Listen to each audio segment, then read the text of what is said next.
Dr. Cathleen King, welcome to the Tick Bootcamp podcast. Thank you for having me. Please call me Kathleen. It's so great to be here with you today. Well, thank you. I appreciate you giving me permission to be a little bit more casual, and I'm sure the folks in our community will appreciate just the kindness that you've already shown me through the offline conversation we were having. So because you're so kind and because you're asking me to call you Kathleen, I will do that. But I do want you to first help me a little bit about your background. Sure. I understand you're a doctor of physical therapy. So talk to us about the journey to becoming a doctor of physical therapy. Yeah, absolutely. Well, I'm a doctor of physical therapy. I also would consider myself a neuroscience educator, a wellness coach, and I'm very passionate about those who are dealing with chronic illness and trauma. I went into physical therapy because I had an early obsession with the body and especially the mind-body connection. And I became a physical therapist and I worked with chronic pain and all of the weird cases. I actually worked with Lyme disease pretty early on as it related to the chronic pain syndrome and tried to learn everything I could from more of a holistic perspective. I'd say my training was here in the United States, but my mentors were actually foreign trained. So I got a different viewpoint when it comes to the body. And I feel like because that happened so early in my career, I always had a different lens when looking at somebody who was dealing with, spine pain that wouldn't go away, or lingering joint pain, or fibromyalgia, or Lyme. And I became fascinated with the whole person and how it related to their body, their symptoms, how their brain processed their symptoms. And that's really what set me on my journey of understanding Lyme before I personally had my own personal experience going through that, which was one of those great ironies. You're working with the chronic pain community, the Lyme community, and next thing I know, several years later, I started getting symptomatic myself, and my journey continued from there. All right. So I do want to, only because I think it's nice to transition to it. One of the challenges that we here have at Tick Bootcamp is that our acute care medical system has become so specialized, and the prism through which so many of these medical professionals are looking through is so narrow that they're not treating the whole person. In many cases, they can't diagnose Lyme disease because they're not looking at the whole person. So talk about how your training was different than some of the allopathic professionals and why that has put you in a position where you can see what can't be seen in many cases. And again, I'll share with our listeners, the brilliant Dr. Tanya Dempsey shared with us when we interviewed her that many of her patients had Lyme disease, and it wasn't until she had gone to a seminar with Dr. Richard Horowitz and started to get some of the frameworks that Dr. Horowitz had given to her that she couldn't even see the disease. And then it opened up to her, and she's now one of the top Lyme literate medical doctors in the country. So talk to us about how your training in the discipline of doctor of physical therapy and the training that you received from these foreign practitioners put you in a position where you could see what others couldn't see. I feel so fortunate that I had the mentors I did, because I graduated physical therapy school and I wasn't told to use the typical modalities of ultrasound and TENS and all of the little machines we use. I was taught to help people connect to their body through breath work, through presencing, even slight meditation, and to become aware of how their brain was processing their situation, specifically their pain. And because of that initial training of what is the brain to body signaling that's happening, even if it's post knee surgery, for example, what is the brain to body connection after that knee surgery that might be keeping people in a chronic pain loop? And so I immediately, early on in my journey, always help clients not just understand their diagnoses or exercises that might be helpful, but to help them gain a mastery of consciousness regarding the pain, the brain to body loop, their breath, their anxiety level, maybe their depression level, things like that, helping them to gain an understanding of what was going on mentally, in addition to their injury or whatever was happening with them. And I noticed that people that came to the clinic that I was working at in Portland, Oregon at the time, they'd often been to therapy, lots of physical therapists and chiropractors, et cetera. And when we were able to get them to sync up to this brain to body connection, they started climbing out of their chronic pain response. And what I think happens for some of these folks with chronic pain, and this is going to lead to chronic Lyme, is that when they have these chronic symptoms, they often have a lot of anxiety. They often have a lot of mental health challenges. And then that is what the doctors focus on. Oh, you need an anxiety medication, or maybe you've got acid reflux from so much stress in your stomach. That's really what's going on. You need this pill. And they miss the underlying driver that is contributing to this chronic stress response, to the chronic digestive upsets. And so for me, that's exactly what happened. I didn't get a Lyme diagnosis for many years because just like with some of these other conditions I work with Lyme, we often have these other symptoms that pop up first. It might be like weird brain fog, or like vision impairment, or maybe a weird digestive thing. And people don't have Lyme on their radar. And so they go down these, they get microscopic about that particular symptom, and they miss the brain to body connection. They miss the whole body connection. And, you end up on a wild goose chase trying to figure out what's wrong with you for years. That was the case with me. I didn't think I had chronic Lyme because I didn't have the pain. And I think I didn't have pain because I knew how to regulate pain in my, like anytime pain would start to crop up, I understood the brain to body connection. I knew how to turn off pain. And so I had all these other weird symptoms, the fatigue, the brain fog, digestive stuff, some neurological stuff, but the pain signaling that often goes on with Lyme, I didn't have. And so it didn't, because all the Lyme people I worked with had pain, I didn't think it was Lyme for many years.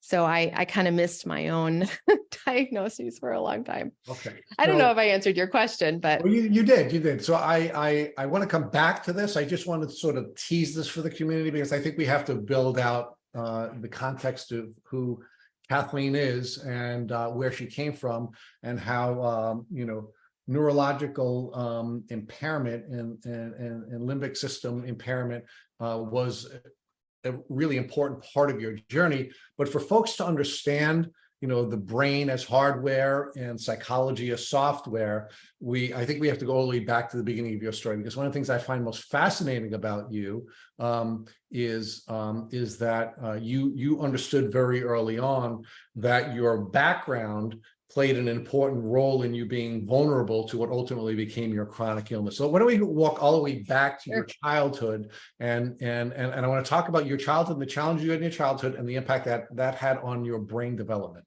Yeah, absolutely. So rewinding all the way back, I grew up in a very traumatic situation. I grew up in illiteracy. Literally, my mother could not read and write. I was in poverty. I was even often homeless. I've slept in tents. I've slept in the back of a car.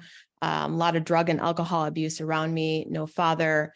And as you can imagine, that's a lot of environmental stress and a lot of pressure. I early on had to learn how to take care of myself, how to, do my own homework, because I was the only one in my family that was literate. And I became that child that grew up quickly, became the straight A student, the superstar athlete, the overachiever. And I found my value in success, in accomplishment, in being well-liked by my community. I learned how to survive in that situation by having my friends' parents really like me. So I would get invited to their house, because then I could have meals on the weekend and be well fed, and having the teachers pay special attention to me by doing really well. So I learned survival strategies as a child that really was, perfectionism, overachieving, people pleasing, all of the ways that I needed to, brilliant strategies as a child, brilliant strategies to come out of a very dysfunctional situation and look like I overcame the odds. And, so I was the the classic setup for what would be a high risk factor for chronic illness. If you look at the childhood ACEs study, I had a 9 out of 10 score on my arguably 10 out of 10 score on my ACEs. What is the ACEs score? Yeah. The ACEs score was a study done by Kaiser Permanente in the late, I think 1990 something, I forget. But basically it looked at all of these events that happened as a child. Were you abused? Were you in poverty? Was one of your parents an alcoholic? Things like that. There are these questions, there's 10 questions. And depending on the number of questions that you answer yes to, there's a particular risk factor for developing chronic illness later as an adult. And it's a really highly cited study that's pretty amazing. If you look at the effect of having, even an ACE score of 2, 3, or 4 out of 10, and the likelihood of developing a chronic condition as an adult is pretty high. I was at the far end of that scale. So it was, almost guaranteed I was going to end up sick. And when I learned about this as an adult, I learned about it before I had gotten diagnosed with Lyme. And before I'd started getting sick, I learned about it in physical therapy school. And I was like, I beat the odds. I never got sick. And a handful of years later, that wasn't the case. I started getting symptomatic. So let's talk about humans and humans as adaptive creatures, right? Mm-hmm. So I've heard one expert argue that the reason humans are the dominant species on Earth is because we are adaptive, right? We have a great deal of neuroplasticity during the early stages of our lives, actually during all of our lives, but we're unbelievably, flexible during the early stages of our development. And of course, most of our genes are not coded. We have this epigenetic presentation where we code our genes as we're going through our early life experiences, right? So can you first explain to our folks about the human brain and what is happening with the human brain during the first 5 years of our development, and what impact that was having on your life and of course on your ACEs score? Yeah.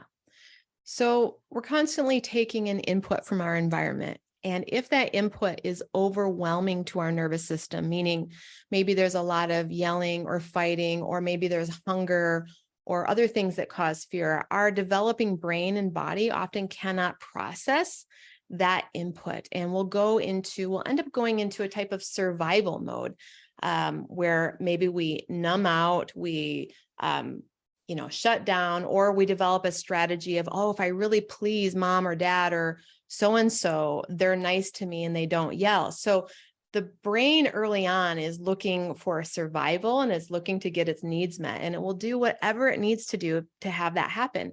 Sometimes that means, shutting down to the point where you don't even know you're in a traumatic situation.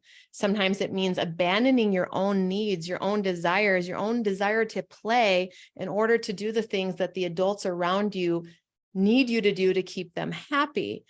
And then our brain and our nervous system, because it's neuroplastic, it says, this is how I need to operate in the world to be safe.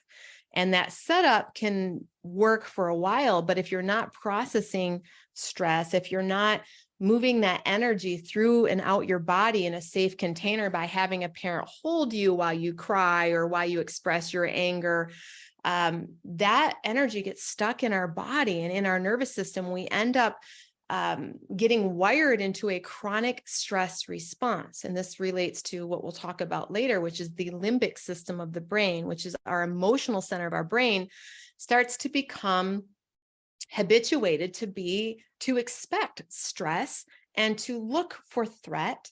And for a while, it can look very functional in that it says, let's achieve, let's people please, let's do all of these things. But underneath all of that is a dysfunction, is a situation where your limbic system is never able to fully calm you down or help you go into a parasympathetic rest and digest mode.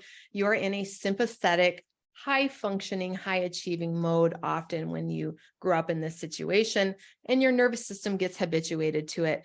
And all of a sudden, you think you're doing great. And one day, you get a virus or a tick bite, or you lose a job, and all of a sudden your body breaks down.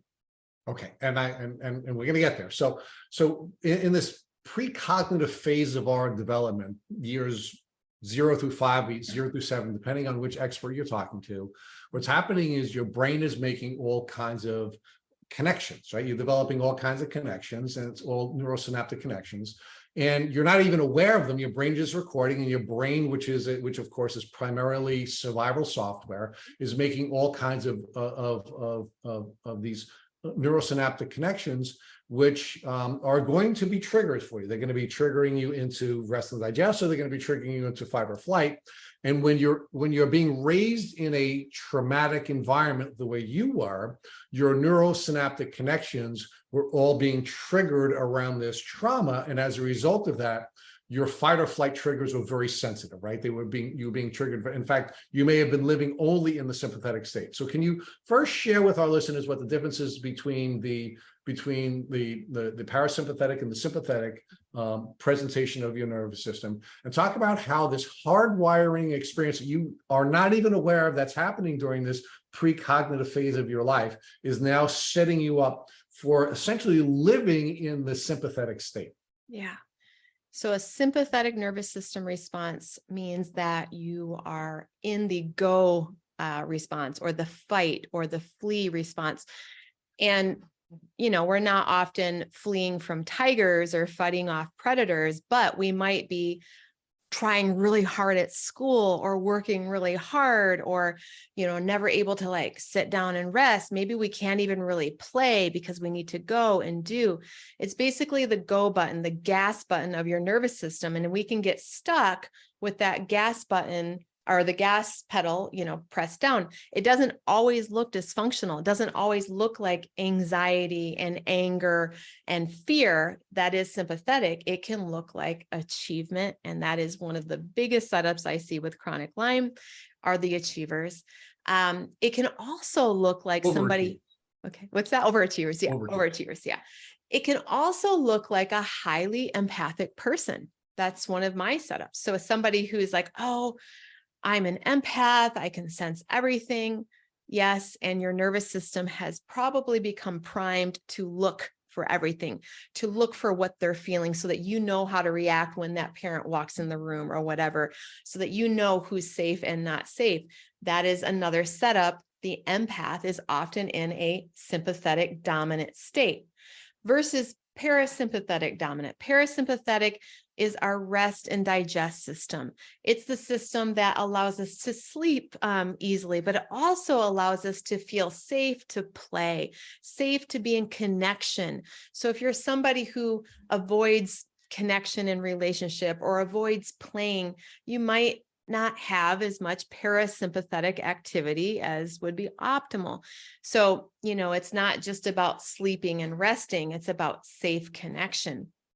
And ultimately, we want to have a balance in our system of a little bit of sympathetic, go and motivation and desire and passion, and parasympathetic rest and repair and play and connection. So hopefully that describes those two aspects. Okay, so let's build out the sympathetic piece in a little more detail. So now you're being raised in this tense environment. It is at a precognitive phase. Your neural synaptic connections are being made purely around survival, and it's just constantly triggering survival responses. And you're living in the sympathetic presentation of your neurological system. I want to talk about two different pieces of that. First thing is, we've been taught by some of our past podcast guests that when your nervous system is presenting as in the sympathetic state, and by the way, you can only be in one or the other. You can never be in both. You're either sympathetic or parasympathetic, and that's going to be the presentation. When you're in the sympathetic presentation, it's fight, flight, freeze, faint, or fawn. Those are the only 5 presentations, right? And in many cases, people think, for example, when they're being people pleasing, or they're overachievers, that is healthy, but really that's just a presentation of fawning, right? And it's a presentation of your central nervous system being in this overdrive, and because it's constantly in overdrive, 2 things are happening. 1, you're suffering. You are just suffering. But 2, I'd like you to talk to us about the impact that it's having on the ability of your body to fight off disease and to protect you from all of these environmental insults that are a part of our experience. Yeah, so it's such an important question. And what you need to know is that your body has a limited amount of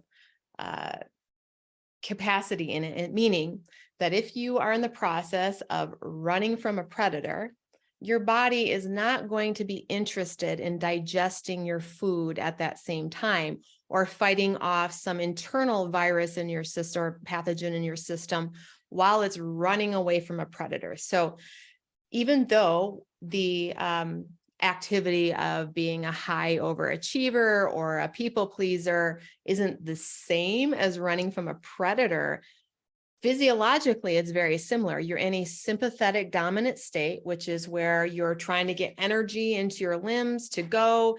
It might feel like anxiety, or it might feel like being like obsessively scanning the room and taking in all that information.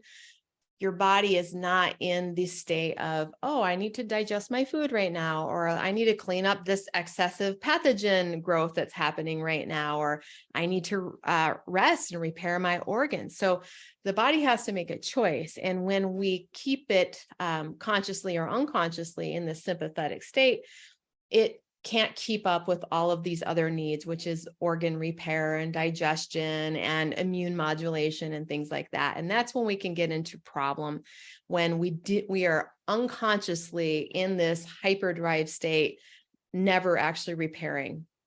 Okay, so our immune system gets shut down. And because our immune system gets shut down, or it's certainly impaired, we are certainly much more vulnerable to our immune system ultimately being overrun by all the bugs that we're picking up during the course of our lives. So now we have young Cathleen, who's now in this very hostile environment. We have a brain now developing around pure survival. We have all these connections that are being built out in the hardware of her brain that are purely just designed to help her. She appears to be a high achiever because she is doing well in school and she has a lot of close connections with friends, but it's all being built around surviving, right? So that you can have a place, a safe place to be. So you can have people who are willing to feed you. So it's all survival based, right?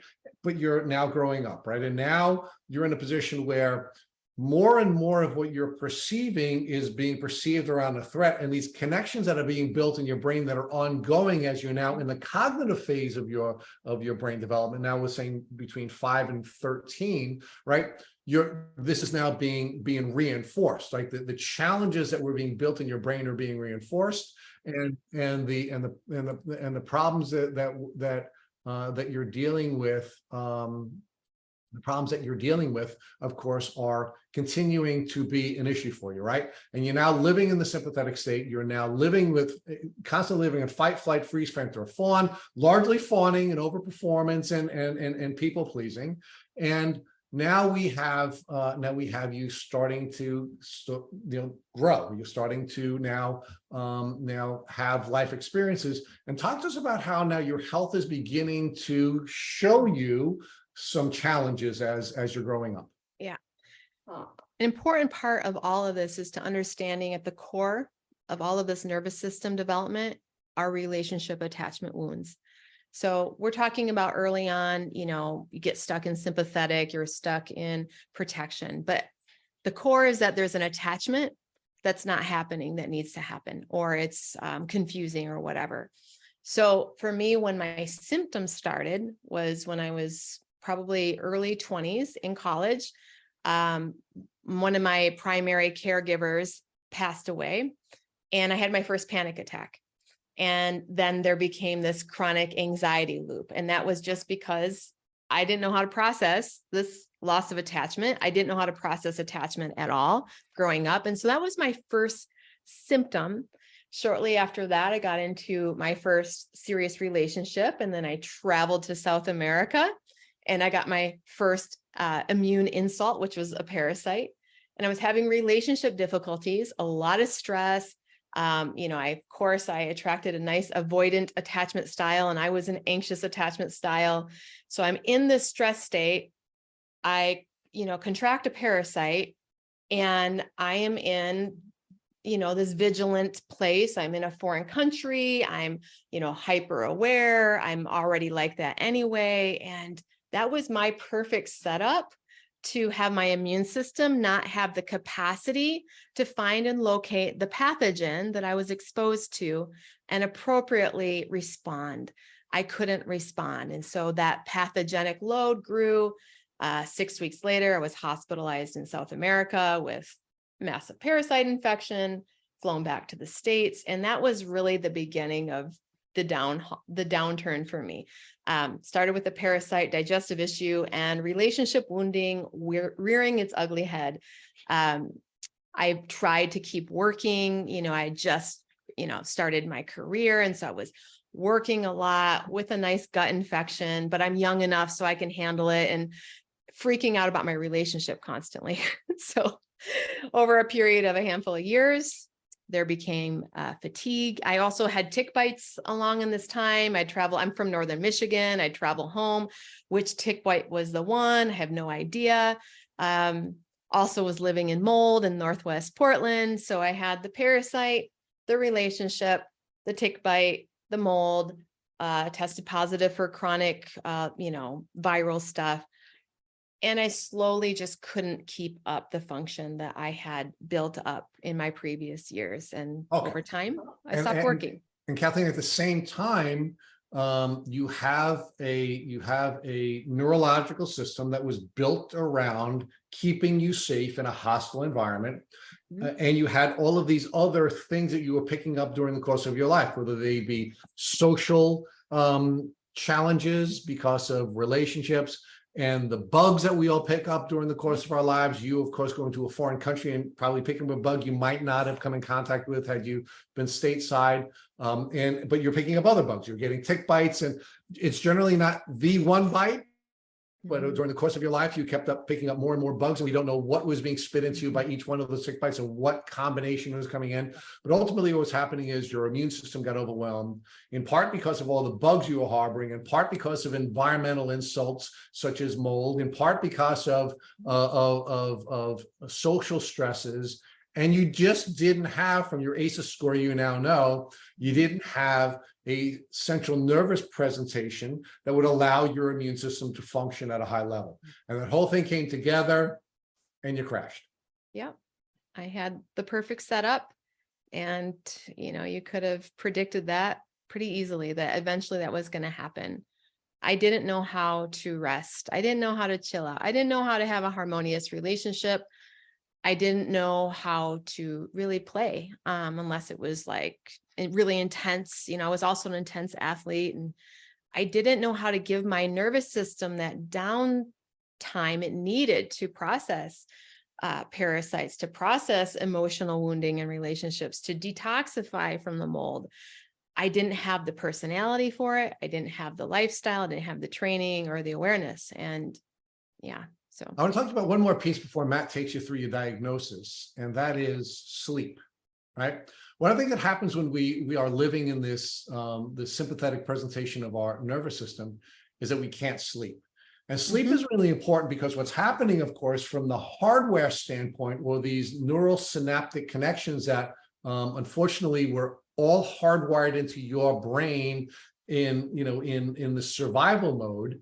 The way that we change that matrix in our brain over time, of course, is getting good sleep and allowing our brain to process all of the information that we are gathering during the course of the day so that we can rewire our brain so that it will serve us rather than not serving us, how we can overcome the challenges that were associated with growing up in that intense environment that you had grown up in.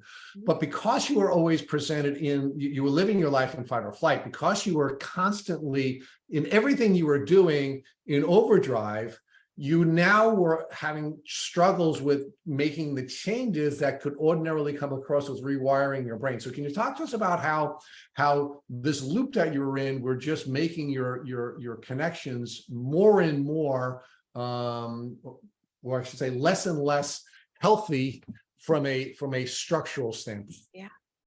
I was in a situation where I was reinforcing the original wound. The environment isn't safe outside of me. Mold, South America, relationship. Environment doesn't feel safe inside of me to be with these feelings, which, now I have parasite and other sorts of uncomfortable sensations in my body, as well as emotional sensations in my body that I don't know how to presence and be with. So the limbic system of the brain is like, outside is scary, inside is scary, life is scary. And trying to sleep when your limbic system is perceiving the outer world and the inner world in that place is very difficult. And so like most people, I developed severe insomnia patterns. That was one of my earliest symptoms.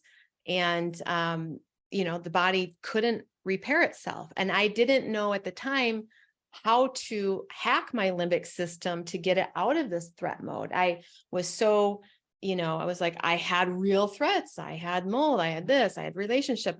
I didn't realize that I was going to have to find a way to hack this myself to turn off that threat response, because I was non-responsive to medications. I mean, they threw everything at me, all the anxiety, all the sleep stuff. And then I was a real mess because you know how that is when you get addicted to benzos and all that kind of stuff. I was a hot mess for many years and I didn't know how to get out of it. I didn't know how to turn off the threat response in my brain. So before I turn you over to Matt to go through your diagnosis and Killing me, Rich. well, I have one more. I have to ask one more question. I'm sorry, Matt. It is your turn, but I know you. I know you're very jealous that I've been spending so much time with Kathleen without you.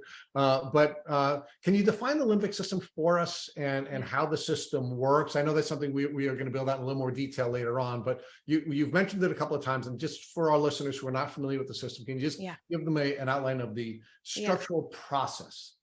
The limbic system, simply put, is your emotional processing center of your brain. There's a lot of structures to it, but the main structures that we often talk about are the amygdala. It's often called the fear center of the brain. It's looking and constantly making associations based on your past memories. Is this safe or not safe? It works alongside your hippocampus, which is your memory processing center. So your limbic system is constantly making associations. Are dogs safe or are they not safe? Oh, I got bit by a dog at age 2. I might have a limbic system that's afraid of a dog for years because it's decided that dogs cause pain.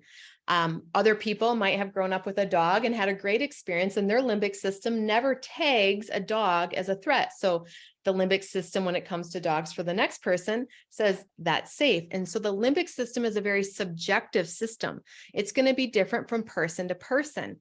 And that's really important. And that's why we have to have compassion with each other when someone's limbic system is activated and having a terrible response. And the other person's like, what are you talking about? This is fine.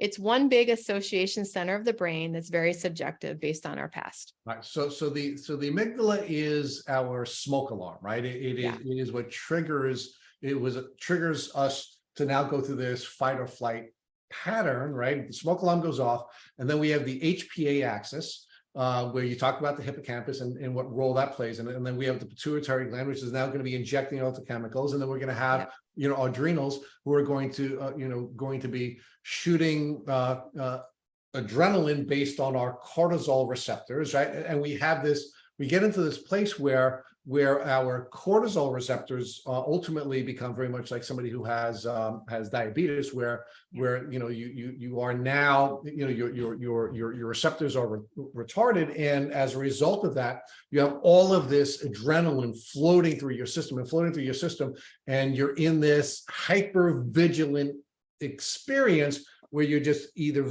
you have a hair trigger sensitive response to fight or flight, or you're just living in fight or flight. All of this, or much of this, is built into your brain with the hardware that was developed during the first 5 years of your life. And I want to say that some people get so habituated to this chronic cortisol state that their cells become very good at uptaking cortisol from the bloodstream. And so you might not even feel anxiety. It might be a normal feeling to be in a high amount of stress, and you might feel fine because your cells have habituated to that much cortisol running through your bloodstream And you might be the person that says, no, I'm not in any stress. I feel fine, when actually you've been in a chronic stress response for so long that it's now normal. It's normal to be in that fight or flight. Does that mean you're addicted to stress? I'm sorry, Rich, I had to jump Yeah, in because I'm hearing 100%. you can become addicted to stress and become in this chronic stress state and think it's normal when it's not, right? Yeah. Yeah. And your cells have developed so many receptors to uptake cortisol out of the bloodstream. It doesn't even look like, you don't even feel like it's a problem, because you're just now, and that was me. I was a machine for cortisol. Yeah. So much of what you're saying, I personally can relate to. And listening to you and Rich for the first half of this has been very personal for me, because I can relate to very much of what you described. And I think many people that are listening to this podcast and most of our podcast guests prior to you can relate to those feelings. And I think it makes us more vulnerable and makes us more susceptible to becoming chronically ill from Lyme disease and all, right? Meaning the viral stuff, the mold, the parasites, all the immune insults that we stack on. And I think that's a really good way of putting it, how you described it with Rich. But talk to us about when you first thought Lyme disease, what brought Lyme to the table and how you landed on your diagnosis. Yeah. I had been to many doctors over a period of 5, 6, 8 years, probably at this point. I had, the parasite, digestion, chronic fatigue, chronic viral, doing all these treatments and just not getting better. And I happened to have a practitioner who said, well, maybe it's mold or Lyme. And when he said Lyme, there was a knowing through my body. I was just like, oh my gosh, that it's been there all along. And as I said at the beginning of the podcast, I didn't have chronic pain, and all the people that I used to treat with Lyme had pain. And so I missed it for me. And once he said Lyme, I'm like, I think that's what I think that's there. And I think I just don't have the pain presentation because I know how to modulate pain being a physical therapist. And so that was really like the aha. I didn't even go down the mold pathway for a little bit until treating Lyme wasn't very successful. So it came from a practitioner who said, well, the only other thing that I think could be going on after all this treatment, all these doctors, could be Lyme or mold. And it was just like a knowing. So let me follow up a couple of follow-ups on that, because you did mention to Rich earlier, and you brought it up again, that because you were a physical therapist, you found ways to modulate your pain, which sort of took you off the trail of Lyme disease. Yeah. A lot of people listening to this podcast suffer from chronic pain due to Lyme and tick-borne illnesses. So can you share with us in more detail what you were doing and what you've learned from your training to help modulate pain despite being sick with all these infections? So early on as a physical therapist, I was trained with the John Sarno method, as well as some thought processes from foreign trained physical therapists, where we immediately got every patient focusing on being able to calm down the stress, the pain response in their body by simply observing the part of their body in pain and interpreting that it's not a threat, that it's just like thinking of it like a muscle that's getting squeezed and it causes a lot of pain, to reinterpret that signal is coming from the brain and doesn't need to keep warning you that there's a problem there. The injury's long past, or, what the surgery's been long gone. We don't need this pain signal anymore. So I learned how to presence pain and to sit with it without a threat and without having it mean something's dangerous very, very early on. So any pain signaling that would happen, I did it immediately. So nothing ever caught on, if that makes sense. I immediately taught the brain, oh, I see that. And right now, there's not an injury here right now. I don't need that warning signal. So this, if you are interested in this really comes from the philosophy of John Sarno, TMS, philosophy dealing with chronic pain. And so that's just the way I approached it. And that's what I taught, many, many people and many of my clients who had fibromyalgia or chronic pain after surgeries or things like that. I taught them how to become present with and to sit with and to not resist, and to also notice that there's a lot more going on in their body than just this painful joint, for example. And so the brain would slowly, oh, okay, she doesn't think that area is dangerous. I can let go of my awareness of that area. I don't need to send that threat signaling to the body because she's not afraid of it. All right, so I'm going to break it out a little bit more. So I look at this, I'm going to put it into two different groupings of pain. So one grouping is you are not properly treated. You have an active group of infections, Lyme, co-infections, mold illness, etc., and your body is extremely inflamed all throughout. You have systemic inflammation resulting in pain, all kinds of weird feelings, and that's from a real root cause and an active infection or many infections. The other grouping I'll say is after you have been able to manage these things and you've had some adequate treatment, whether it be Western or Eastern, and you can see that these infections have gone down, many times our brains get stuck in that pattern and the pain persists despite the fact that many of our infections are no longer there or they're suppressed, right? So with this type of work where you can modulate pain, it sounds like you're saying it can be effective in both of those groupings, whether you have an active infection and you have systemic inflammation, or you have this stuck circuit of a pain signal even after the infection is gone. Is that correct? Yeah, I would say that in both groupings, pain is created in the brain. It's a brain signal. Initially, those initial signals as inflammation starting to rise and you haven't had the opportunity to catch up with the brain and say, I hear this, I see this, you may have pain that starts to increase. And I'm not saying that you can always get rid of pain, but what you can do is learn to presence pain where the threat of it is lower, so it doesn't get so severe, or it's even something that maybe is there, but you're able to live with because you've learned how to teach the brain that it's not going to take up all the real estate of your awareness. So I want to be careful in that. Just because you're not able to get rid of your pain doesn't mean you've failed at this method. How can you modulate what this signal means so that your brain allows you to also focus on your life while maybe having a chronic pain aspect or response somewhere in the body? But yes, in both cases, pain is in the brain. You can work with the brain and you can teach your brain a different perception and a different way of signaling over time. So I think is another way to say it, that the pain is sort of cyclical and it'll amplify. So the more pain you have, your body responds, your emotions respond, your hormones respond, and it amplifies. And then as you continue to respond to that, it gets worse and worse and worse. And then it persists and it persists and it persists. But if we respond accordingly, we can stop the perpetuation and even make it where it can be more manageable, despite that we have an active infection. I think am I saying that correctly? Yeah, Okay. Exactly. So we have some control of both the pain and our response to our life, even if the pain is still there. And that's through these biohacks, if you will, of the limbic system and of your processing. Well, I'm sure you guys discussed it. I do apologize I was on for quite a while, but I was about 30 minutes late, but I was listening while driving home late from work.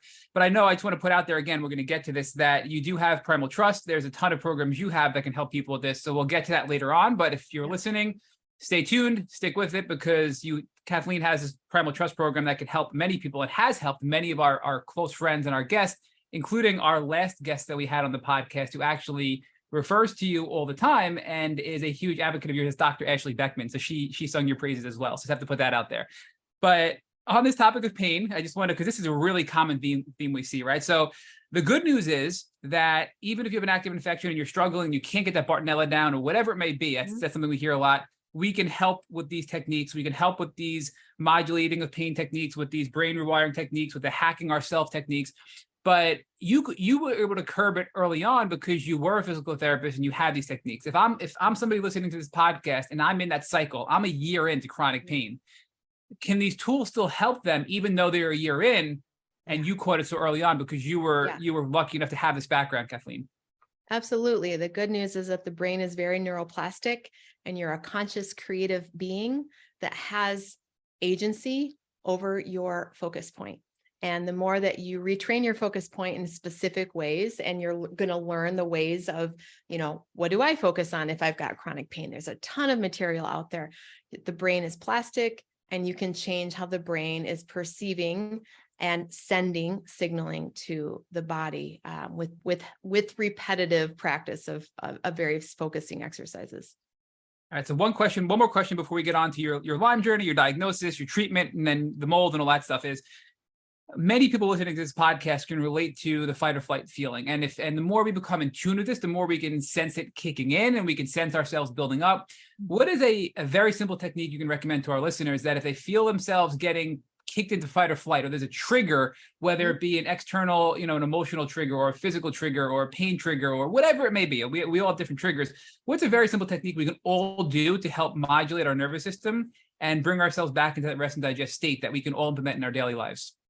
Good question. So our threat mechanism is usually remembering something in the past. So it's a memory that's coming up that's scaring us, or there's something in the future that we're afraid of. So it's a past and future mechanism. So if you listen to any spiritual teacher, yoga teacher, nervous system teacher, all of the techniques are about coming into the present moment and showing your limbic system what this current environment is like in this present moment. Is there a threat in this present moment? There might be a symptom that you don't like and you don't know what it means. And your job is, in this present moment, I have this symptom. I don't like it. I don't know what it means, but I'm looking around and I'm noticing that I'm in a safe room right now, or I've got this beautiful yard I could go sit in and look at this bird. I can pet my dog. I can play a game with my child. And you show the limbic system that in this moment, even though you have things out of your control, you are alive. You have things around you you can connect with, hopefully. Now, I know some people are in environments that maybe they need to get into a safe environment to be able to do this. And I want to be respectful for that, because there are people out there that are in, pretty terrible environments or in terrible homes. So I don't want to say that this is always easy. So number one, getting into physical safety and getting a resource. But once you've got those things, I had to orient to the present moment again and again and again and teach my brain how to do that. I didn't know how to do that. Why? Because as a child, my present moment environment was not good. It wasn't fun. I didn't know how to find safety as a child in my present moment environment, but I'm all grown up now and I can take myself outside if I don't like what's going on inside myself. I can go color or do some drawing or something. I can resource myself in this present moment. And the more that we train the limbic system, yes, we have this thing and I don't like it, or the future is unknown, but in this present moment, I have this resource. I have my breath. I have a favorite show I can watch. I have a child I can play with, whatever it might be. So present moment awareness in very creative ways, again and again and again, is the nutshell of how to start hacking that limbic system response. I love that answer. And we're going to get deeper into that, but I want to go back to your Lyme journey because we got to go through your story here, but okay. We are going to come back and focus more on that stuff because we are fascinated by that topic. So talk to us about you talked about Lyme, you talked about mold, you resonated with Lyme, you realized that's probably it. Did you get tested? If so, what lab and what were the results? Was it just Lyme or were there co-infections involved too? Yeah, I got tested through IGeneX and I had lots of co-infections. I had Lyme. I had, lots of the big list, even the HH, I don't even remember all of them, but the doctor is like, of HLA-DR, the mold one? I don't remember the mold test, which one I had at the time, but definitely the mold, the Lyme, the co-infection, the mycoplasma, all the things that we get. Bartonella, Babesia, you had it all, right? Babesia. Yeah. I remember just like, how is this possible? Like, what's wrong with my body? How can I have this list? And then there's the parasites, like, oh, you've got this and this and this and this. And I'm like, what? Like, what's wrong with me? What's wrong with me? It was so confusing. And I felt like everything they tested for was positive. And then I'm like, are these tests like broken? Like, how is this possible? Yeah. So I had a lot of stuff, as far as infection. I had, other things, endocrine issues, thyroid issues, and, the detox. Oh, the gene test, that's always fun too. When they say, oh, you won the unlucky lottery of the gene pool, you can't detox this. And, all that, I had that set up, the mold genes, the gluten genes, the MTHFR, the sulfur stuff, so I was that person that felt like I was one big curse. Right. And I'm sure that, a lot of people relate to this because I hear that from a lot. Well, I can't fight this as well because I have these genes. And yeah, it sucks when you get all of that piled on, and yet you're supposed to feel hopeful and positive, and, and yet you're being given this sentence that says your body is, dumb and it can't detoxify. So with all these things, though, Kathleen, felt like. It's very much of it is how we approach it, right? If we reframe that, and we talked about this with so many other of our past guests recently, Dr. Beckman, to Dr. Jill Carnahan, to Dr. Dempsey, and even Dr. Bill Rawls and Dr. Casey Kelly. These are all important data points. Now part of the puzzle. You have the soup of things. You have the soup of toxins. Now you have mold, you have parasites, you have Lyme, you have Bartonella, you have Babesia, you have Mycoplasma. And now you can sort of target a part of the soup that you have. You also know your genetic weaknesses, which are not the end of the world, right? Through dietary means, through nervous system means, et cetera, you have the ability to now target those and overcome them through dietary changes, supplements, et cetera, lifestyle changes, et cetera. And through that knowledge, you can become even stronger and expedite your healing journey, I feel like, right? So I'm kind of looking at it from a different angle, and everyone's like, Matt, this journey sucks. How are you taking a positive view? But the more you know, the more data you have, you can make data-driven decisions. And I think that's the other opposing viewpoint to this, right? Yes. And I couldn't see that at the time for a while. Like many of your listeners, you just feel like you're screwed, right? And sometimes certain doctors aren't so helpful in the way they deliver the information, or they make you feel like, you're screwed. And that was my case. And maybe it was because it was, almost 10 years ago where I was getting these diagnoses, and, at the time the genetics was the big thing, and it was a big, you're screwed thing to me. But now we have so much more information on all of that. But I definitely went through the poor me, why me, this isn't fair, this sucks, and I'm screwed phase for sure. So now that you have all these diagnoses, what is your doctor that you're working with at the time telling you to treat all of these things that you have, the Lyme, the co-infections, et cetera? Yeah. So of course they wanted to immediately go into antibiotics, but another one of my I'm screwed things is I'm allergic to almost every strain of antibiotics besides Doxy. But I didn't even know at the time, because I was the kid who had all the reactions to all the antibiotics. So I couldn't do penicillin and sulfa and this and that. So it was one more like, oh, we would do antibiotics, but you can't. And I'm kind of glad that I didn't get put into that route, to be honest, because I think I wouldn't have handled it very well. So he was like, we're going to have to start with herbs and detox stuff. And of course, I was the person that couldn't tolerate a drop of cat's claw or a drop of Byron white formulas. I couldn't do homeopathics very well. I was so sensitive and so shut down. I now know I was in severe cell danger response, and that's something I teach a lot of people about, that I couldn't tolerate a lot of treatment. So we kept trying, thing after thing, and I just would herx and get more neurotoxic and sicker. And it was a long journey of trying a lot of different things. Is cell danger response, is that basically you're not able to detox? Is that what that means, or is that something different? Cell danger response basically means that the threat mechanism all the way down to the cellular level is such that your mitochondria energy is being used for protection. So you're not detoxifying, and you're also sending signals. It's not that you don't have energy. You're using your energy to send signals to the rest of the body saying, hey, we're in a threat. Everybody clamp down. There's a war out there, and we need to, basically barrier ourselves so that we don't let things in, but we also don't let things out. So cell danger response is, a combination of having a threat to the immune system plus a nervous system that is in danger response. And that's that combination, the deadly combination I teach so much about in Primal Trust, is how to recognize cell danger response and how to appropriately deal with it. So we have this approach we put together from the feedback from all of our almost 400 guests now on this podcast.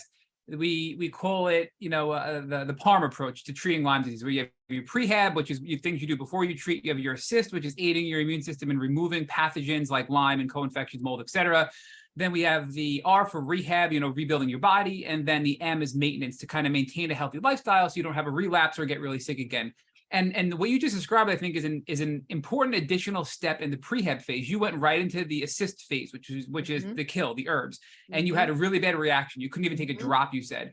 But it sounds like at the P level, at the prehab level, we always talk about detox, opening up your drainage pathways, making sure your liver can secrete all the toxins, and your bile is moving. And then once that happens, that you have binders to pull everything out and help it come out of your body as you're killing off pathogens. Yeah. But no matter what you do from a supplement side, so whether you're taking glutathione and NAC and binders, and you're doing everything you can, and you're making sure you go to the bathroom, at least once a day, if you're in fight or flight, that cell danger response mode is basically saying, I'm all locked in, I'm keeping everything inside, I'm exerting all my cellular strength, my mitochondria strength to staying in fight or flight. All that energy is being wasted in fight or flight. And if we can't get to that cellular level, we're never truly going to be able to prehab properly to allow detox at the assist phase. What do you think of that? I'm trying to take what you're teaching us and build it into our framework. You're spot on. And I wish I would have talked to you 10 years ago instead of that doctor, because at the time that was what they did. They're like, oh, we need to try to kill Lyme or try to, and people like me couldn't tolerate it. Some people could.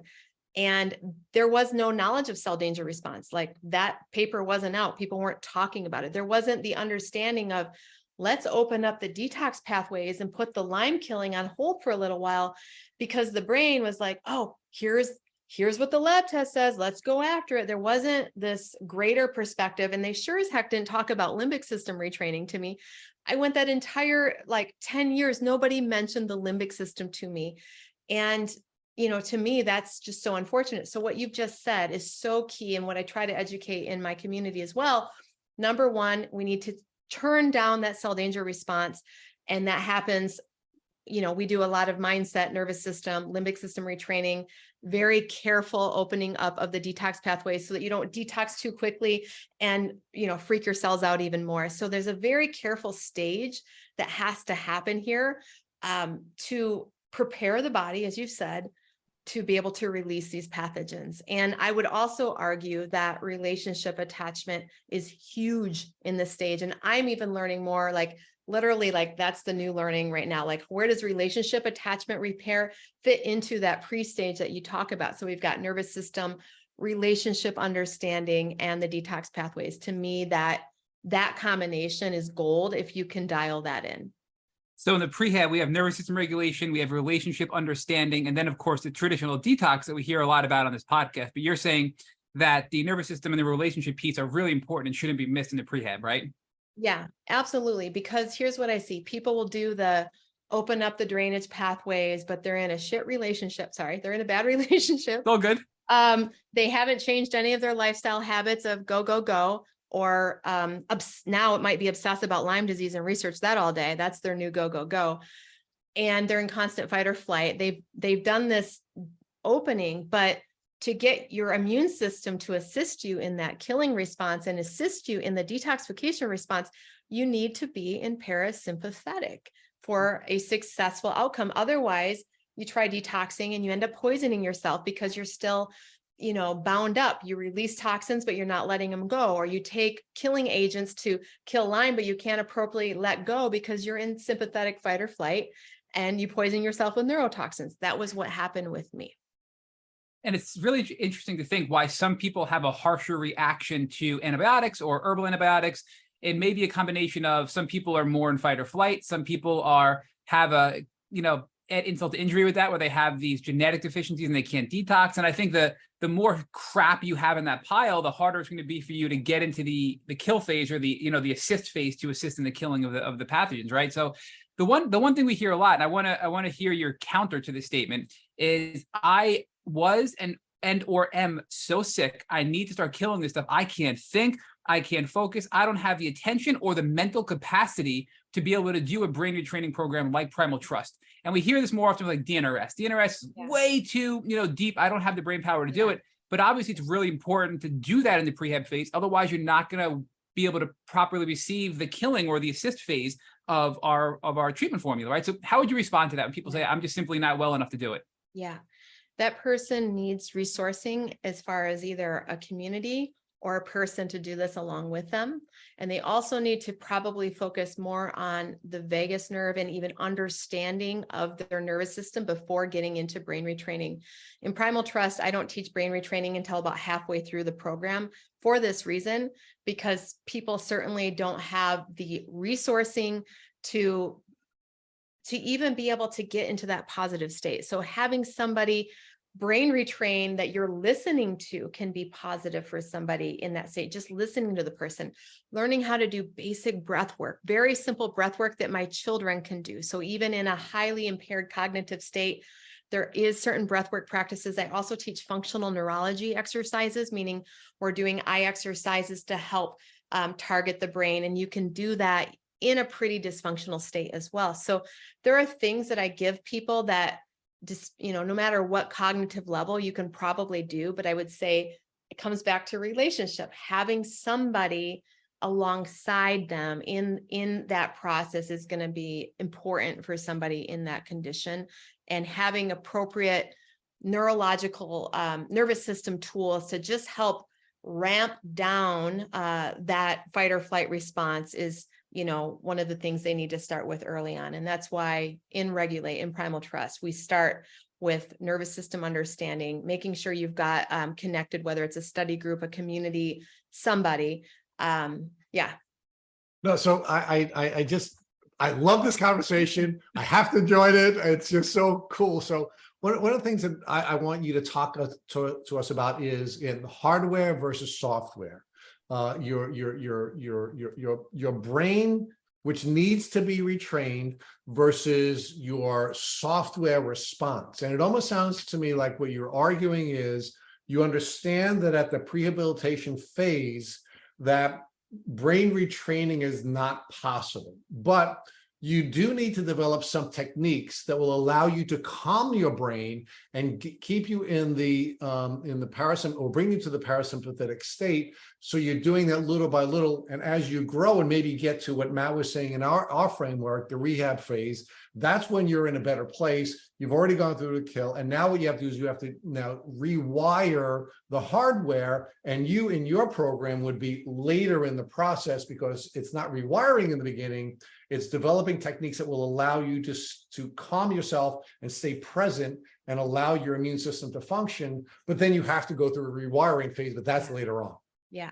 Some people can do it in that early phase. It depends on your upbringing. Some people can do brain retraining right away, even if they just have the personality for it. So I want to say that some people can right away brain retrain and do the nervous system work, but I still don't like teaching brain retraining right away, because I think that if you're doing it with this obsessive fix it focus, need to kill, need to brain retrain, and you haven't learned how to just simply breathe and be with your body that's sick and hold some space for it, your brain retraining approach is going to be with the approach of a sympathetic overdrive, need to fix myself. And that's what I see in some of these other programs. They go into brain retraining with a sympathetic approach. They haven't even learned how to hold space with compassion for some of their symptoms and breathe with themselves, so that when they do the brain retraining, it's done from a more regulated state, from more of an inner adult state that can hold space for them and do the brain retraining. Does that make sense? It does make sense. And the other thing that you and Matt haven't built out that I'd like to just bring to the conversation is we're also dealing with medical trauma at that time, right? And we know the average person needs to see at least 7 doctors before they can get a diagnosis. We know that doctors are constantly looking through a very limited prism. We know that doctors are then, not only is our relationship with doctors, which I'd like you to talk more about, is going to have an impact on, the 3 prongs that you talked about, but it's also going to interfere with the relationships we have with other people who want to be supportive, because when the doctors are telling us that, it's on our head, then our parents and our loved ones and other people believe that it's in our head. And we have this really difficult environment from a relationship standpoint spinning around us. So I think it could be overwhelming to introduce an intense rewiring program at this phase of our journey, because there's just so much going on. I think that is exactly what happens. There's a lot of medical trauma. There's a lot of invalidation that happens. And one of the things we do in Primal Trust is right away in the first module, we help them to understand where the nervous system piece fits into the infection piece, and how both are true, that there is a self-regulation piece that's vital.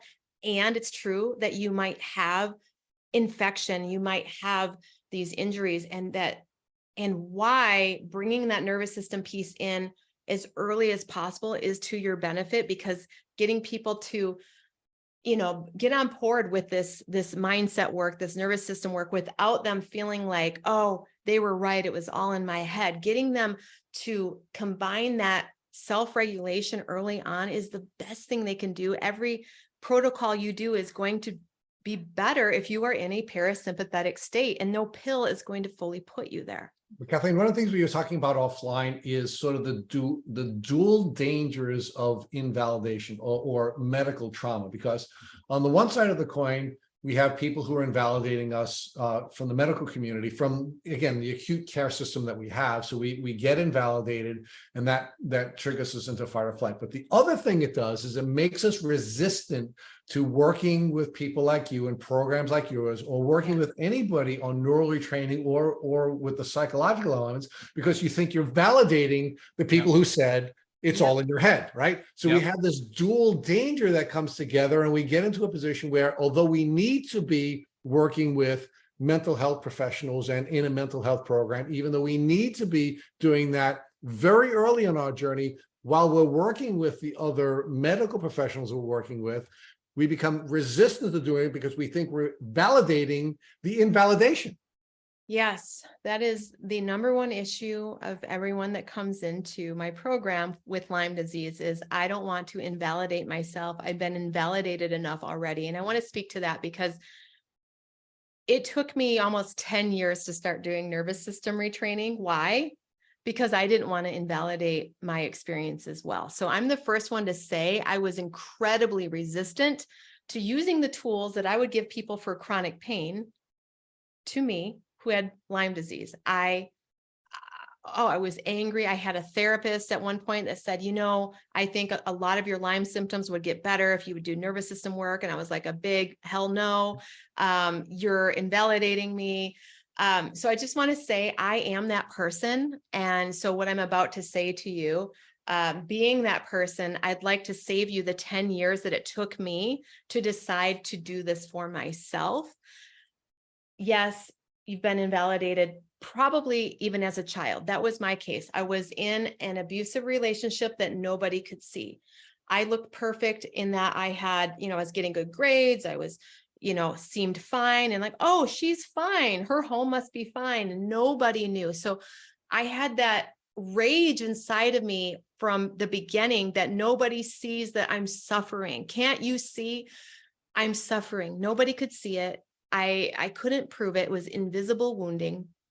And that setup really makes it hard when we get an illness that's a match for that is invalidated by the medical world. I was so invalidated. I was given so many anxiety prescriptions every time I went in. It's just anxiety. You need a counselor. Oh my gosh, I know that rage.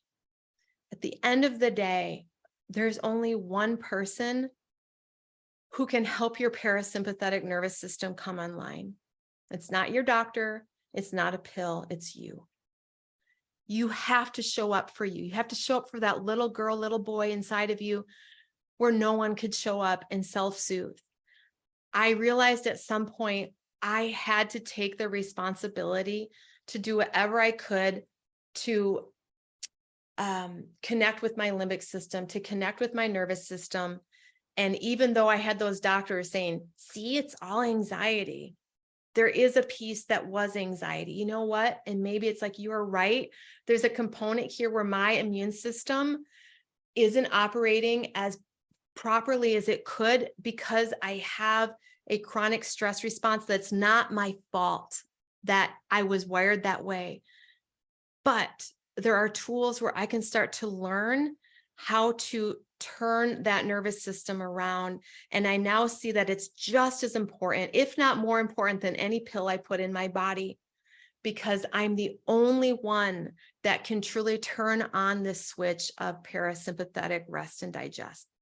And I saw that truth, and I had to own that truth, and I had to swallow a big pill of humility to do it, because my family, and friends were invalidating me. But I wanted to be well, and I wanted to show up for that scared part of me, for the sick part of me, in a way that I knew I had an infection. I was going to have to validate me. And I had friends validating me at this point. I had other people rewiring that were validating me. So I was being validated, maybe not by my doctors, maybe not by family members, but I did have people who saw me at this point. And I think that's why I was able to do it. I was seen by enough people that said, okay, I'm seen, and now I need to show up for myself in this way. So I want to challenge you a little bit on this, because one of the things that you talked about is having to show humility, or, to swallow the pill of humility. And I don't think it's, I'm going to have to disagree with you on this point. And I don't think it's a lack of responsibility, or again, responding with ability. It's knowing enough about how your brain works, which none of us know. I can tell you, I was, well into my 50s before I understood that I had a binary brain. I was well into my 50s before I understood the difference between the parasympathetic and the sympathetic state. So because we don't know how our brain works, I certainly didn't. And because we don't know what the steps are we can take to respond with ability, I don't think it's humility. I think it's education. And I think, I would like to sort of validate one of the arguments that you made earlier, which is finding a community and having a community of people who can help you not only, learn the techniques that you need to learn to be present so that you can aid your immune system, but also to help you have the information you need about how your brain is functioning, so you can then take control and assist your your healing process with being present and staying or doing everything you can to move out of the sympathetic state. I think that's a very fair statement, in that it was the education of understanding how my nervous system was contributing to the inability of my immune system. And I'll say that there was a part of me that felt like it was humiliating in that experience. And that part of me exists even today. I can find a part of me that's still mad that when the people would be like, you just need to calm down. There's a part of me that does feel humiliated that they were right. And that is present. And so I'm speaking to not the whole of me, but a part of me that I needed to hold in its feeling of humiliation, because certain people specifically would say, if you would just calm down, this would help you. So it felt that way. But now I have the education, and yes, and it's not just about being, I need to calm down, but not for the reason that you're saying, because that's what's going to actually help my immune system. And Kathleen, isn't the basic human fear that we're not enough, and it's just part of who we are organically, and we're always going to feel like we're not enough, and we're always going to feel like we can't be loved. That is the basic human fear. And once we recognize that that is a basic human fear, that is built into every one of us, and that I guess it could feel humiliating because that is a part of our basic organic makeup. But once we understand what our basic makeup is, we understand that all of us have that same basic fear, and that we now have the ability to work from there, knowing it's not what anyone else is doing to us, and it's not what we're doing to ourselves, but it's just a basic human fear. And we now have the ability to now learn about how our brain works, and how our body works, and how our brain and body work together. And we become the stewards of this this vessel that we are, which then lets us take the next step and make the spiritual connections that I love that you talk about in a lot of your work. And I do want us to talk a little bit about vibration and some of the work that you're doing there as well. Yeah. I think you've really hit that.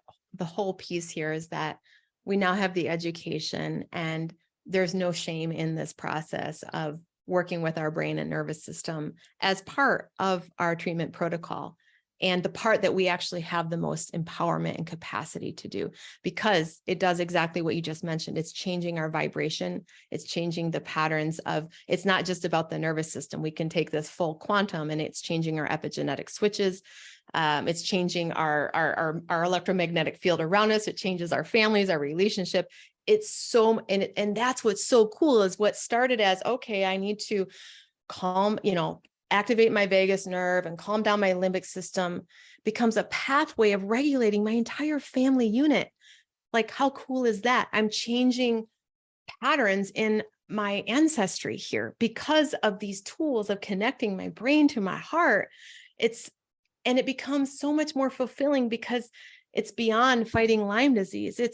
I can connect with my child, and this makes me teary. I can connect with my child in a way that my mother never could connect with me because I've had to learn this skill. I'm breaking generations. And that's when this nervous system work becomes a passion. And this is how we now connect our physical body with our emotional body with our spiritual, right? Because again, we have a failure in our capacity to describe this. Our language causes us to segregate our spirit from our emotions and from our body, but it's all one, right? And again, you talked about the cell danger response, right? And of course, our mitochondria, of course, are creating energy, and they're creating vibrations, which are then all of our cells are collectively, creating the vibration. And we're either going to be tapping into the larger spirit in a healthy way, or we're going to be shut off from that because our brain and our body are preventing us from connecting with your children, with other people, and then with the larger spirit. And and the way Matt and I would describe that as traditional Christians, with God. Yeah, exactly. Nobody likes to think about this Lyme journey being a source of spiritual awakening, but I'm sorry, it is. And it is for almost anyone I talk to that have come through it. It's a beautifully difficult, terrible journey in lots of different ways. It takes all of the human experiences all into one, the suffering, the beauty, the loneliness, the connection with God that can happen in the process. It's all of it. It's all of it. And the nervous system work allows us to have that capacity for more of that connection, for more of that perspective to come in. And I would even argue, when it comes down to mitochondria, our mitochondria, we're using our energy for protection or for thriving. And when we can get our nervous system regulated, and we get in touch with more of our purpose, our mission, our passion, our mitochondria start getting a different signal, like, oh, I need this energy for this purpose, this mission. And when that switch happens, we start to switch out of cell danger response. I see it again and again with chronic fatigue syndrome, especially. They're completely shut down. They're in protection. They've lost themselves. They got on the wrong path somewhere in their life. They start to connect to their nervous system. They start to remember who they are, what they love, connect with their source. And they're like, oh my gosh, this is what I want to do with my life. And when they get that, something happens all the way down to the cellular level. That mitochondria is like, oh, this is what I need energy for. I want to do that. And it's safe to do it now. And that's another big piece. It needs to feel safe to do it. That switch, when you witness that in somebody, it's amazing. And that's a miracle. It is a miracle, right? And because energy is going to do one of two things. We're either going to release our energy into the world where we can serve others, or it's going to be bottled up in us and it's going to eat us alive. It's going to be one or the other. And the challenge with being in this state, and I love this the cell danger response, is all of the energy is staying in us. It's eating us alive. It's working against us. It's making us so we can't detox. It's making it so that we can't heal. And it's certainly making us so we can't serve. And when we can't serve, we're not meeting our basic human needs, because we are made to serve. And if we are not serving, we are not meeting one of our very important basic human needs. And it makes it, in my view, very difficult, if not impossible, to heal if we're not serving. Yeah. 100%. 100%. Big part of my healing was starting to serve others who were sick while I was still sick, teaching them these tools. It brought a life force through me that I hadn't had in years. I had reason to have energy. When I started feeling safe enough to mother again, there was another service thing, but I had to, again, find some safety there to serve in that way.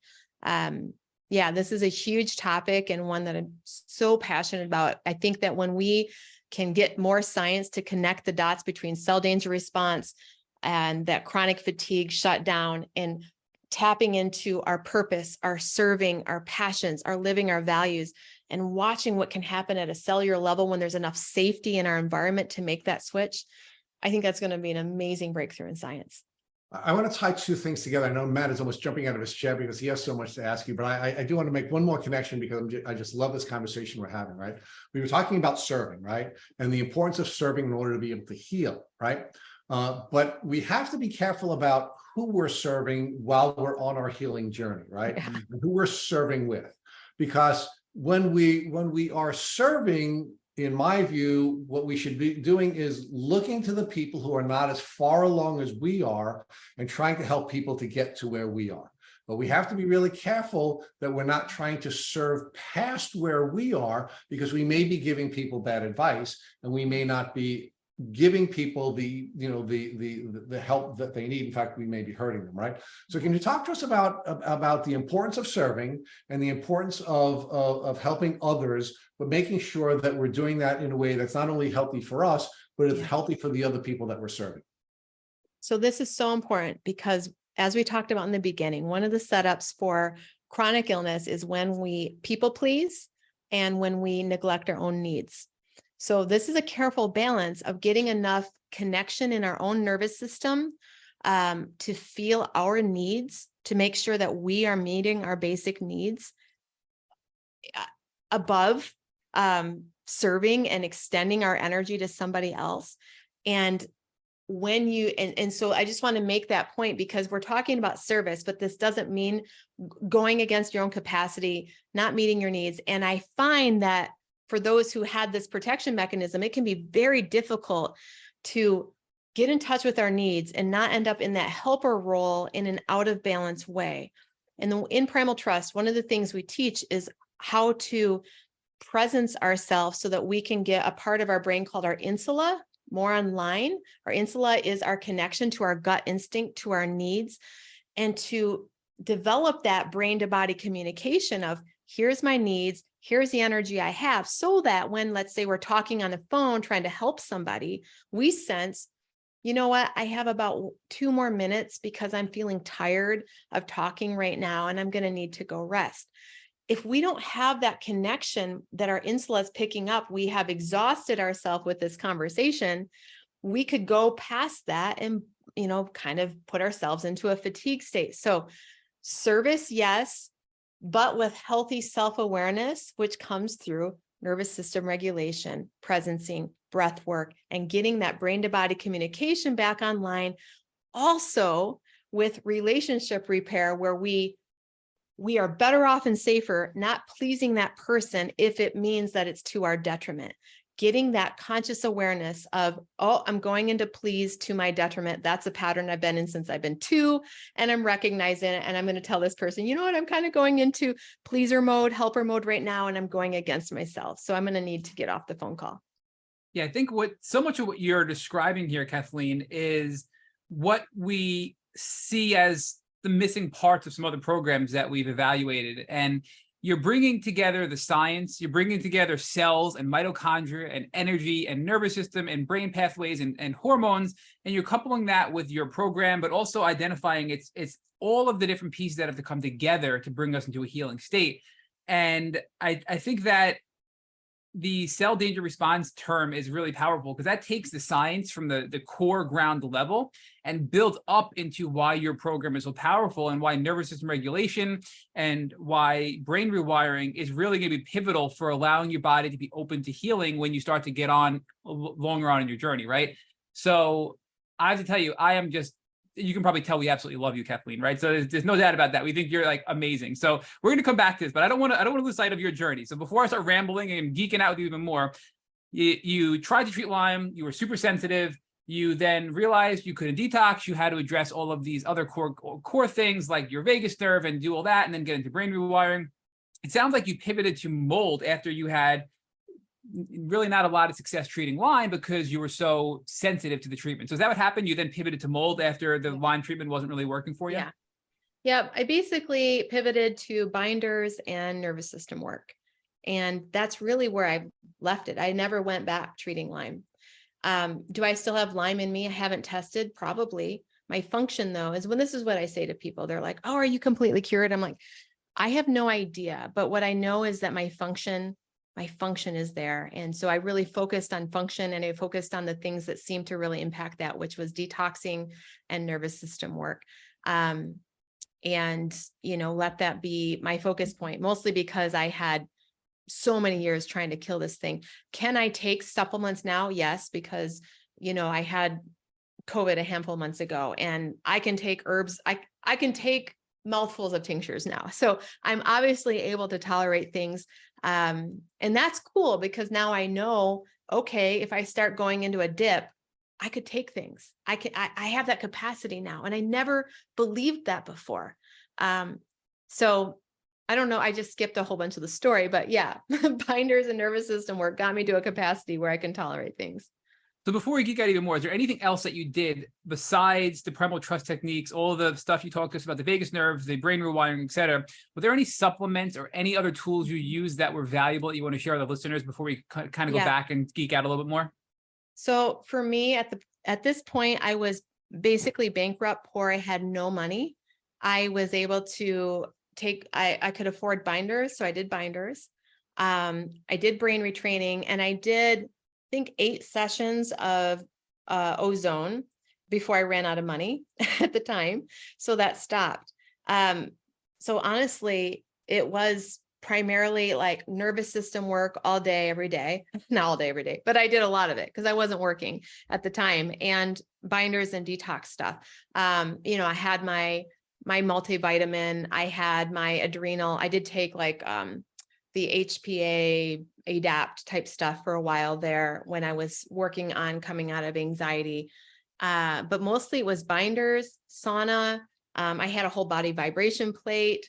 I spent a lot of time on the ground earthing. And so it was kind of a different journey for me after so many years of going from Lyme doctor to Lyme doctor and protocol to protocol. I just got burnt out on it, and I was on fire about the nervous system work because and it was making so much difference in my function. And that's why I really believe that our body has a capacity to start going after these pathogens when we get our toxin level down, we get our nervous system level up, and we're living in a healthy space. I think that could I have been doing Lyme protocols? Probably. I just was so I didn't have a doctor I trusted anymore. And I was just disenchanted with that whole thing. And I just looked the other way. But I totally feel right now, if I were to need that, I'd be able to tolerate a treatment protocol. Well, I love that you are going to be inspiration for people that listen to this podcast and say, I can't take any treatment because I'm super sensitive and I have all these genetic mutations to prove why I can't treat. Well, you had all those genetic mutations. You had every infection under the sun. And yet through all the techniques and everything you're now teaching through Primal Trust, you are now able to take as many supplements as you need. And you did so after having COVID, and you rebounded pretty quickly. So I think that's a really cool testament and transformation that you described, right? I mean, that's powerful. It's huge. Yeah, it was a really cool moment when I was like taking dropperfuls of things with COVID. I'm like, oh my gosh, I can do this. Or I ended up having a bacterial infection, and they gave me Doxy because during COVID, and I could take it. And I was like, I can take an antibiotic. It was a check mark. So, I'm not against these things. I'm not a purist. Like, we just got back from Costa Rica, got another gut bug. I'm like, I think we're going to do a parasite protocol. And I'm not ashamed of that. I'm like, I think sometimes it's okay. And I think, why not? I've had a history, and just to get to this point where, my function is more and more and more, and the capacity for these to take things is there. So that I'm not afraid that if I were to start to dip, before I'd be like, oh my gosh, I can't take anything. I don't feel that way anymore. I could take something. I could get on a protocol and probably pull myself out if I needed to do that. So talk to us about the full body vibration plate. We've had some people talk about it on the podcast. What are the benefits of that? Is it detox? Is it treatment? Can you give us a little more about what that is, how it works, and if it helped you at all? Yeah, absolutely. So I wasn't able to exercise at the time, and I had very poor capacity, even for like homeopathic detox stuff. I couldn't do a lot. So the whole body vibration plate was a way to stimulate my cells to start detoxing, and also get into the body and a little bit of movement. And I mean, I had to start at like 2 minutes of it. I couldn't even do that. Now, like I still use it almost every day and do my weight training, and I can do 15 minutes and it's not a big deal, but it was a way for me to begin getting my cells to release in a way that I could tolerate. Same thing with sauna, just very carefully. And then the binders, I really find that binders are important for people with this condition. And as soon as people can tolerate binders, I'm like, get on them. Cause I think it just, why would we not help ourselves pull out these toxins? Like, why wouldn't, cause some people do this nervous system, like, oh, I'm going to like faith heal myself with just nervous system brain retraining. And it's like, if you can tolerate things that are helping your body without it becoming an obsession and a fix it mode, I think it's fine. I think it's great. It's a win-win. It's like drinking good water and healthy food. Like, why wouldn't you do that if you're trying to help your body heal? And finding a practitioner who can work with you carefully and watch out for cell danger response as they're treating Lyme with protocols, I think is great. And I have lots of practitioners I recommend for that. So, I'm not against any of that, where some programs are like, stop all treatment, just do brain retraining. Sometimes people need to stop treatment in that they're so obsessed with everything. It's just like their protocols take them all day and they're in such a sympathetic dominant state that they need to kind of take a break, come be in their body, do the nervous system work, and then carefully get back to certain protocols with a balanced mindset. So I do recommend from time to time, like, you know what, you need a little bit of a break here because you're going like batshit crazy with your stuff. You need to come back to center and then add things in slowly to keep yourself out of cell danger response as you walk out of this.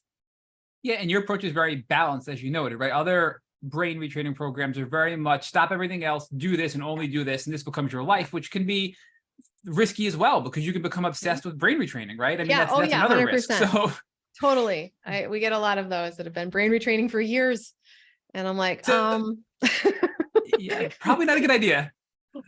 But I do want to circle back because you made a comment, and I want to learn more about why. You said when you start your program, you don't do brain retraining. You start with the vagus nerve and you start with breathing techniques, maybe humming techniques, just to calm down the nervous system, take you out of the sympathetic nervous system state and bring you into the parasympathetic state. So taking you out of fight or flight, bring you into rest and digest.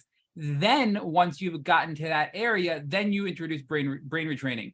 What is the risk and or danger of introducing brain retraining while you're still in sympathetic overdrive? Yeah. So I'm going to say one more thing. Even before the nervous system work, our first module is all on the science and on the education, because I know that if I can't get your psyche on board with this, it's going to kick and scream and it's going to resist this. So the first thing is like the science, cell danger response, why nervous system retraining is important to convince you to take the time to do this work, because the journey of nervous system work is uncomfortable. You're going to have to feel things that you don't want to feel. You're going to have to presence very difficult sensations.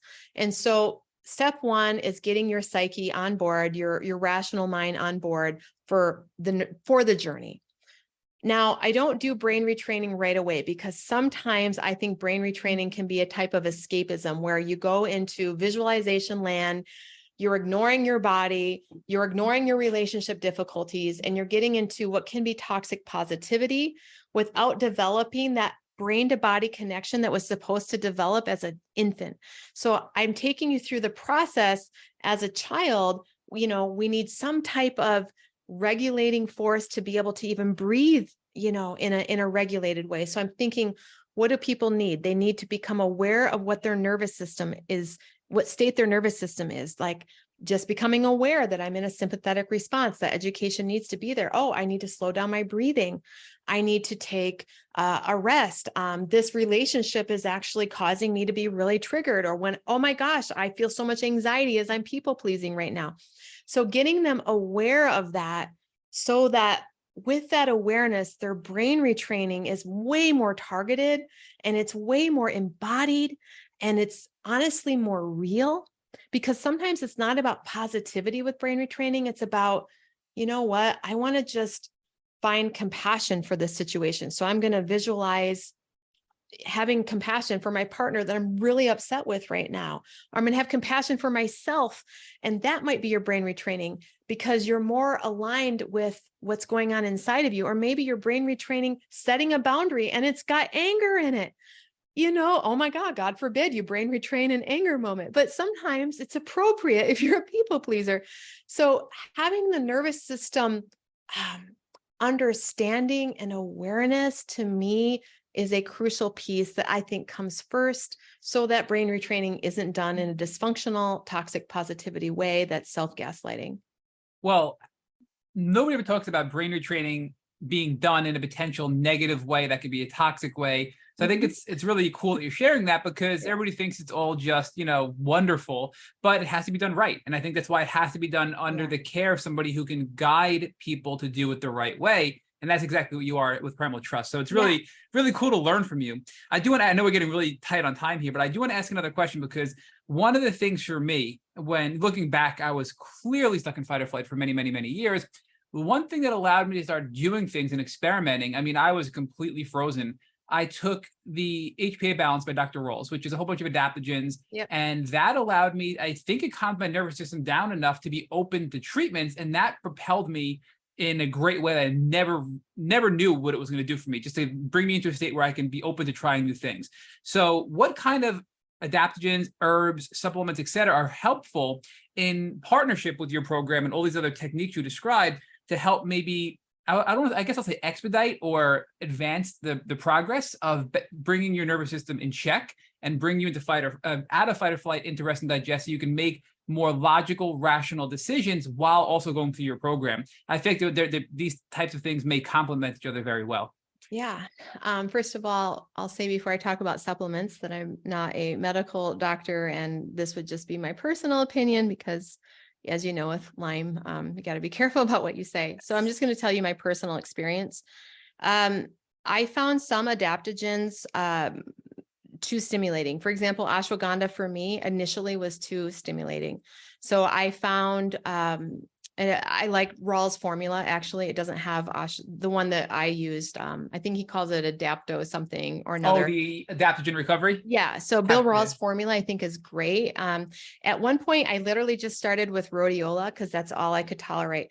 And sometimes I was doing like even homeopathic stuff. So I'd say with adaptogens and for anything with the adrenal, start slowly and try like, maybe single things like rhodiola, or I do like Rawls formula, which I even give to my kids if they need. So I feel pretty safe with that. But,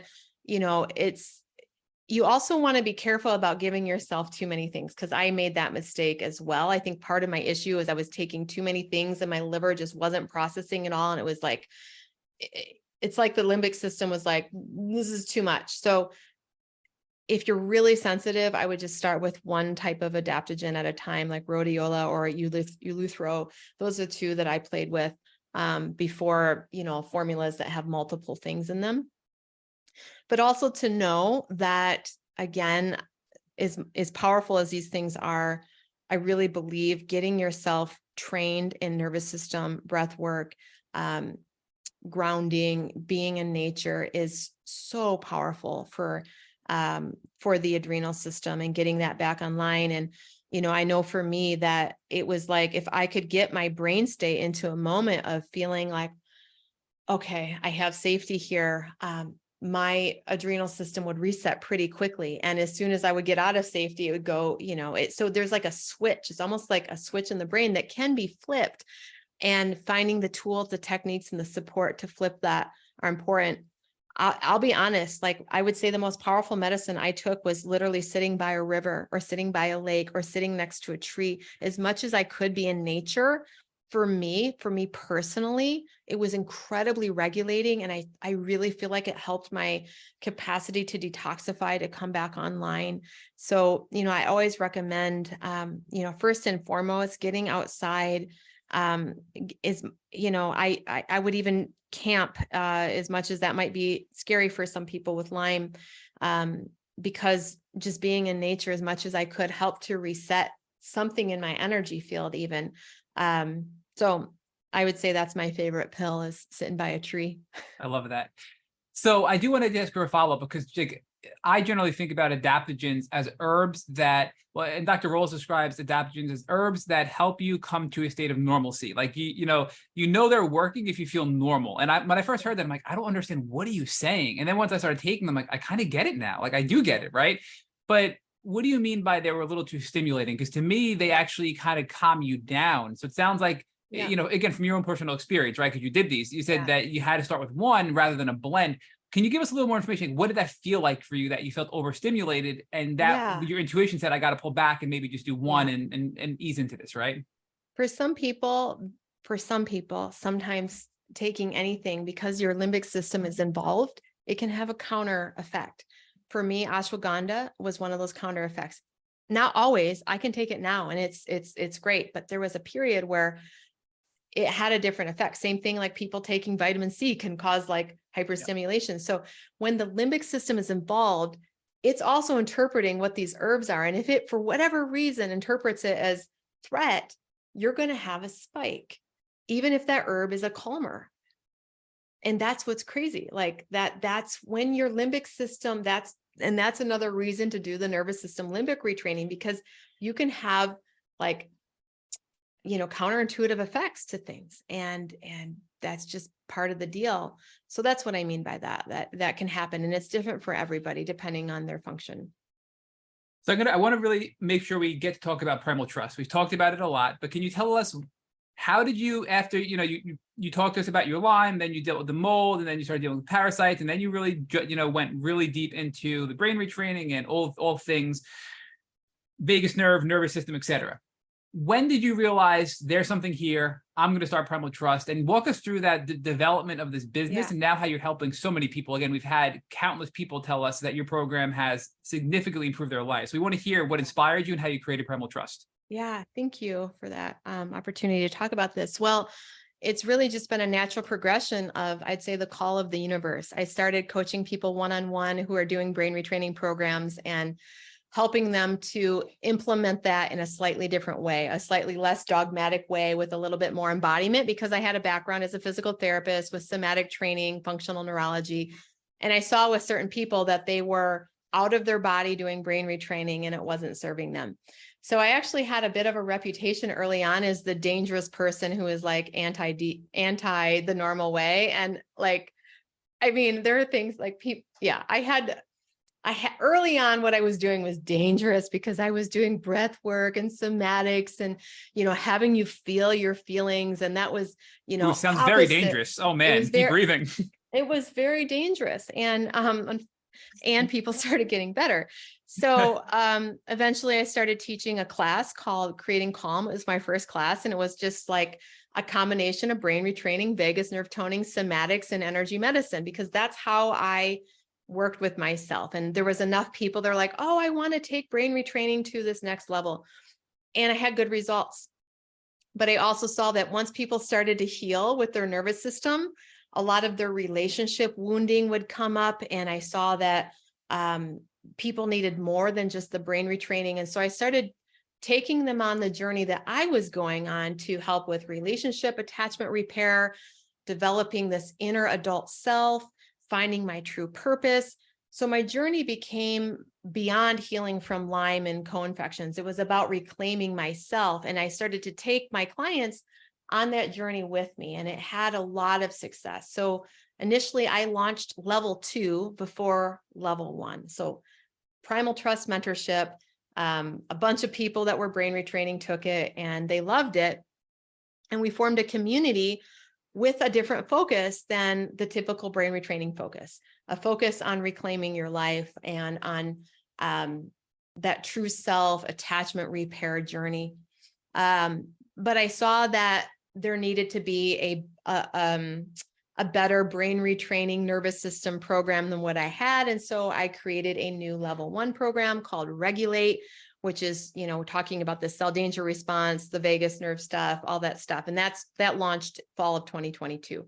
So basically Primal Trust was created with the gradual need of my clients of seeing, they needed more than brain retraining. Oh, they need inner attachment repair. And so do I. So I'm just going to teach what I'm learning. I'm literally just teaching one step ahead of what my people that are in my community. And I'm still learning, especially the relationship piece. Like I'm still in that. And how do we continue to heal our relationships so that our body is more resilient? So yeah, I'm just teaching what I'm learning and I'm creating a lot of structure around it. And it's been really successful to create that structure for others to walk through the same roadmap that I've been on. So it's only been about a year that the full Primal Trust has been in play, that you've built out. I mean, it seems like that's wild. I mean, it's wild the success you've had. And I think that speaks to the success of the program, how much you've been successful and how much you've blown up over the last year, right? But another really cool thing is you also have a free Lyme mini class, right? Yeah. And it's on your website, primaltrust.org. And it's a free Lyme webinar and ebook bundles that people have to do is put in their name and email, and they'll get this free course. Can you tell us a little bit more about it and what people should expect to get if they go to your website, again, primaltrust.org, and put in their information to get this free Lyme webinar and ebook? Well, I want to tell you why I created it. We launched Regulate, my level 1 program in the fall, and obviously have people coming in with Lyme, long haul COVID, chronic fatigue, mold, chemical sensitivity, all sorts of things.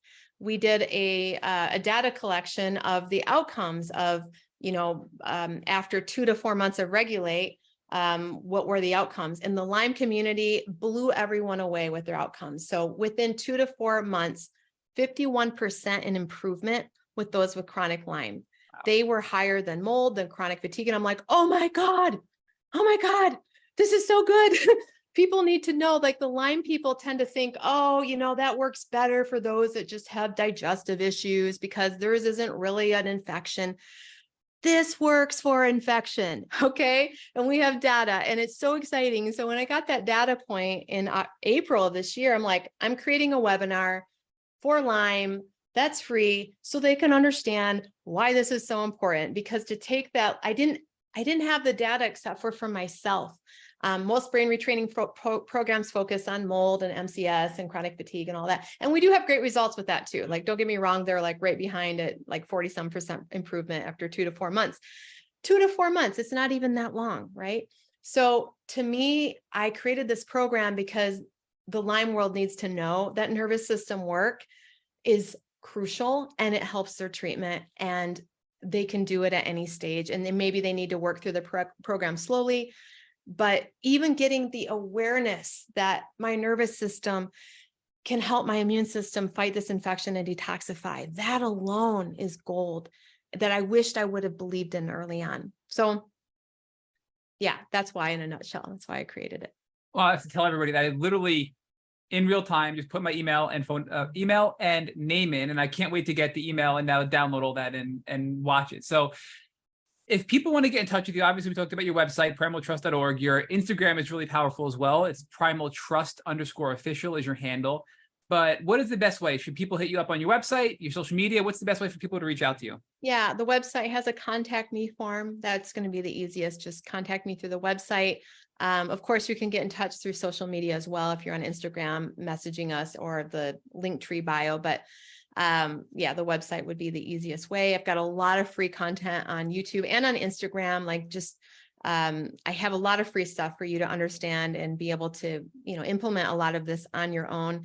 And I'll be honest, and I say this, like, if my program doesn't resonate, that's fine. Just find some type of program or book or practice that helps you with nervous system work, and you will be well on your way in a way that I wasn't for many years. I didn't make that a priority at all. And I wish I would have. So I just want to say that as well. So is there anything, Kathleen or Rich, anything you want to add before we conclude it? Or Kathleen, is there anything we missed that you want to share with our listeners before we conclude this really, really amazing podcast interview? But I don't think it would be fair to keep Kathleen for another 2 hours, despite, quite frankly, having 2 more hours of questions for her. So I will hold back on on all of my questions about binary brains and neuroplasticity and epigenetics for our follow-up. So the only thing I want to do is get Kathleen to commit to having a follow-up with us so that we can give our community a part 2 of all the goodness that she has shared with us. Yeah, 100%. As you can tell, I love talking about this. I love giving people the hope and the understanding that I wish I would have had.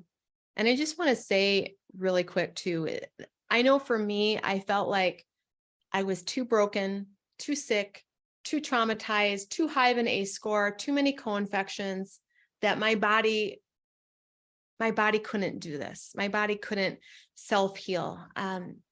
And we're never too broken. We really aren't. We need the right support. We need the right focus. And, finding that, making that a priority, I think everybody needs to somehow have enough of that basic resource to climb out of this. But finding a doctor who understands cell danger response and is going to carefully walk you through the journey, finding a therapist or a coach to help encourage you with your nervous system work, finding those supports that you feel like are solid. You can walk out of this. You can get out of this. Your body has an amazing capacity. I'm astounded every day at like what my body can do now, despite everything that it's went through. So I just want to give people hope that, I wasn't sick for just a year. I was sick for, probably close to 15 years before I started the nervous system work. So, there's always a capacity in that body. It has a tremendous amount of energy. It's probably using it for protection rather than thriving. So turning that switch into thriving, that's the key. How can you switch from protection to thriving? That's the question to ask yourself and to look for that answer. I think this is a perfect way to end this podcast. That was a beautiful and inspirational and hopeful way to end it. So our favorite doctor of physical therapy, Dr. Cathleen King, thank you for spending so much time with us. Thank you.